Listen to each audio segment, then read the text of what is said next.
మంత్రబలం కార్యక్రమానికి స్వాగతం. శ్రీ శోభకృతనామ సంవత్సరం ఉత్తరాయణం శిశిర ఋతువు మాఘమాసం శుక్లపక్షం ద్వాదశి తిథి పునర్వసు నక్షత్రం బుధవారం.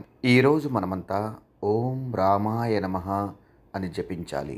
రామ అని జపిస్తే ఎన్నో పాపాలు తొలగిపోతాయి. రామ అంటే ఎంతో ధైర్యం తెలివి ప్రాప్తిస్తాయి. రామ అంటే మనలోని ధైర్యం బయటకు వస్తుంది. అందుకే ఈరోజు మనమంతా ఓం రామాయ నమః అని జపిద్దాం.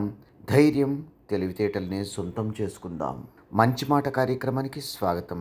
సమస్య అనేది ఎప్పుడూ ప్రపంచం కాదు. సమస్య అనేది ప్రపంచంలో ఒక అంశం మాత్రమే. ఇంకా చెప్పాలంటే సమస్య ఒక వలయం. ఆ వలయంలో నుండి మనం బయటపడేందుకు ప్రయత్నించాలి. ఎందుకంటే ప్రతి సమస్యకు ఒక పరిష్కారం ఉంటుంది, ఒక కాల పరిమితి ఉంటుంది. అంటే సమస్య అనేది ఒక కాలం వరకు మాత్రమే పరిమితమే ఉంటుంది. అంతేగాని ఏ సమస్య ఎల్లకాలము ఉండదు. ఉదాహరణకు ఒక సమస్య ఎదురైతే అది కొంతకాలం అయ్యాక దానికి కొంతకాలం వ్యవధిలో పరిష్కారం తప్పక లభిస్తుంది. ఆ సమస్య పటాపంచలైపోతుంది. భీమ జయంతి వైశిష్ట్యం కార్యక్రమానికి స్వాగతం.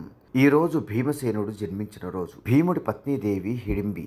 భీముడు వాయుపుత్రుడు. భీముడి పుత్రుడు ఘటోత్కచుడు. ద్రౌపది యజ్ఞశల్క్య అంటే అగ్నిలో నుండి ఆవిర్భవించిన స్త్రీ. ఇక పంచపాండవులంటే పంచభూతాలకు అధీనులు, పంచధర్మాలకు ప్రతీకలు. వీరంతా భ్రూణరూపకంగా జన్మించిన వారు కాదు. ఏకకాలంలో శతపుత్రులను కనే వరాన్ని పొందినది గాంధారి. అయితే 16 నెలలు గడిచినప్పటికీ గాంధారికి ప్రసవం జరగలేదు. అప్పుడు వ్యాస మహర్షి ఆమె పిండాన్ని 100 మట్టి పాత్రల్లో భద్రపరచగా జన్మించిన వారే కౌరవులు. చిన్న కథ కార్యక్రమానికి స్వాగతం. పూర్వం ఒక గురువు తన శిష్యుడితో కలిసి పర్యటనకు బయలుదేరాడు.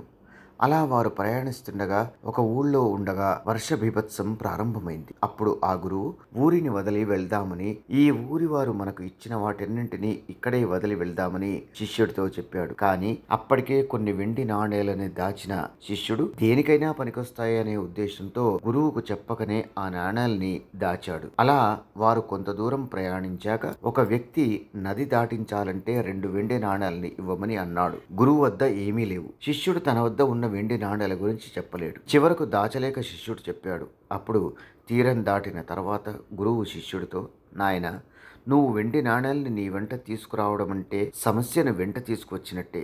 ఎందుకంటే అవి వెంట లేకపోతే దేవుడు మనకు ఈ పరిస్థితిని తీసుకొచ్చి ఉండేవాడు కాదు అని బోధించాడు. దివ్య పూజ కార్యక్రమానికి స్వాగతం.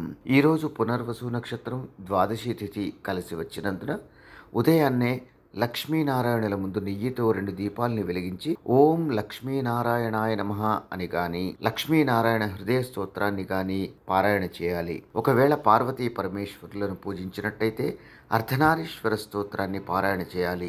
దీనివల్ల భార్యాభర్తల మధ్య సఖ్యత నెలకొంటుంది. వాస్తు పరిహారం కార్యక్రమానికి స్వాగతం. కొందరు ఇళ్లల్లో పైకి వెళ్లేందుకు మెట్లను నిర్మాణం చేసుకుంటారు. అయితే క్లాక్ వైజ్ నిర్మించుకుంటే ఎటువంటి సమస్య ఉండదు. కానీ సమస్య అని తెలియని కొందరు మెట్లను యాంటీ క్లాక్ వైజ్ నిర్మింపజేసుకుంటారు. దీనివల్ల ఇంట్లో సమస్యలు ఉత్పన్నమవుతాయి. అటువంటి సందర్భంలో మెట్లకు అద్దాలని గాని, శ్రీవాస్తు యంత్రాన్ని గాని ఏర్పాటు చేసుకోవాలి. దీనివల్ల వాస్తు దోషం నివారణ అవుతుంది. యోగం క్షేమం కార్యక్రమానికి స్వాగతం.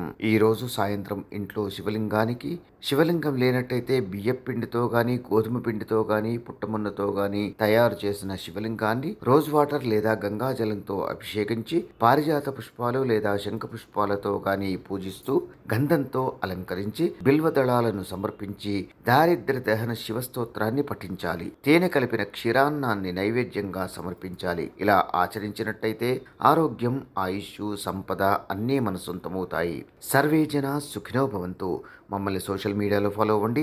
లింక్స్ వీడియో క్రింద డిస్క్రిప్షన్లో పొందుపరిచాము. అలాగే ఓంకారం కార్యక్రమాన్ని జీ తెలుగు ఛానల్లో తప్పక చూడండి. ఇదిగో మీ ముందు కనబడుతుంది. దీని పేరు శ్రీవాస్తు యంత్రం అని. ఇది చాలా రోజులు చాలా కష్టపడి చాలా ఆలోచించి దీర్ఘంగా ఏదైనా ఇంట్లో ఒక పాజిటివ్ ఎనర్జీ, కాస్మిక్ ఎనర్జీని క్రియేట్ చేసే ఒక ట్రయాంగిల్, అంటే ఇలా దీనికే ఒక రేఖాగణితలో మీకు అందరికీ తెలుసు, రేఖాగణిత శాస్త్రంలో దీనికి ఈ రేఖలు ఇలా కలిస్తే ఒక ఎనర్జీ ఉంటుంది. తర్వాత ఇలాంటి రేఖ చూసుకోండి, ఇది ఒక రేఖ మనకి ట్రయాంగిల్ షేప్లో ఉంది. చూడండి, ఇదే ట్రయాంగిల్ని ఇలా కలిపితే చూసారా, ఇలా ట్రయాంగిల్ 2 కలిపేస్తే ఒక చక్రంగా మారింది. ఇప్పుడే కానీ వీధి పోటు ఇలాంటిది ఏదైనా ఉన్నప్పుడు ఇక నుండి ఆ వీధి పోటుకి ఆపోజిట్ మనకి ఏదైతే ఉంటుందో కాంపౌండ్ వాల్ కావచ్చు, ఇంటి గోడ కావచ్చు, అది వీధి పోటు అనేది తూర్పు ఉండొచ్చు, లేదు అంటే దక్షిణం ఉండొచ్చు, పరమట ఉండొచ్చు, ఉత్తరం ఉండొచ్చు, ఏ కార్నర్లో అయినా సరే ఆ ఒక వీధి పోటుకి ఆపోజిట్ మనం ఒక ఇంటికి మేక కొట్టి, ఆ కాంపౌండ్ కానీ ఇంటికి కానీ మేక కొట్టి దీన్ని తగిలించాలి అంతే. దీన్ని తగిలించేస్తే చాలు. ఏ నెగిటివ్ ఎనర్జీ అయినా ఇలా పడి ఈ నెగిటివ్ ఎనర్జీస్ని అలాగే బయట తోసేస్తుంది ఈ షేప్స్. చూడండి, ఇది 9 ఉంటాయి. 1 2 3 4 5 6 7 8 9 9 ఉంటాయి. ఇవి 9. ఇవి పాజిటివ్ ఎనర్జీని మాత్రం ఇది అట్రాక్ట్ చేసుకుంటుంది, నెగిటివ్ ఎనర్జీని అలాగే బయటికి తోసేస్తుంది. అలా తయారు చేసాం. అందుకే ఇక్కడ 9 విధానంగా 9 చక్రాలు వేసి దీని ఒక విశేషంగా సైంటిఫిక్ పిరమిడ్గా తయారు చేసాము. అందుకే దీన్ని జస్ట్ మన ఇంట్లో మేకు కొట్టి తగిలిస్తే చాలు, ఇంట్లో ఎటువంటి దోషం ఉన్నా దూరం అయిపోతుంది. మీ ఇంట్లో ఎటువంటి వాస్తు దోషం ఉంది అని ఎవరైనా చెప్తే ఇక భయపడకండి. వాస్తు దోషం ఉంది అని ఎవరు చెప్పినా భయపడాల్సిన అవసరం లేదు. వాస్తు దోషం ఉంది అని ఇల్లు ఖాళీ చేసే అవసరం లేదు. వాస్తు దోషం ఉంది అని ఒక కాంపౌండ్ కొట్టేది, దబ్బేయడము, ఇల్లు దబ్బేయడం అలాంటిది అవసరం లేదు. ఎక్కడైతే వాస్తు దోషం ఉంది, ఏ గోడకు వాస్తు దోషం ఉంది, ఏ వీధి పోటుకి వాస్తు దోషం ఉందో అక్కడ మేకు కొట్టి దీన్ని ఒకటి తగిలించండి. ఇది ఒక పాజిటివ్ ఎనర్జీ క్రియేట్ చేసే అద్భుతమైన శ్రీవాస్తు యంత్రం.